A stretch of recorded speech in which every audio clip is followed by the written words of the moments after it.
దేవునికి స్తోత్రములు. దేవుడు ఎవరిని ఎన్నుకుంటాడంటే ఆయన చేపలు పట్టే వాళ్ళని ఎన్నుకున్నాడు. మత్తయి 4:21 కొరింథీ పత్రిక 1:26 చూస్తే బలహీనులైన వారిని, వెర్రివారిని, నీచులైన వారిని ఆయన ఎన్నుకుంటాడు. నమ్మకంగా దేవుని దగ్గర ఉండాలి నీవు. మోషే దగ్గర నమ్మకంగా యెహోషువ ఉన్నాడు. ఆ నమ్మకత్వాన్ని బట్టి మోషేని దేవుడు నీవు నా దగ్గరకు రావాలని పిలిచినప్పుడు, ప్రభువా ఈ ప్రజలను ఎవరు నడిపిస్తారని దేవుడిని అడిగాడు.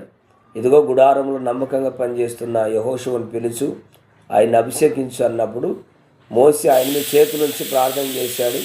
యెహోషువ మరి యుద్ధాలు చేశాడు. ఆయన ప్రార్థన చేసి సూర్యచంద్ర నక్షత్రాలు ఆగిపోయినాయి.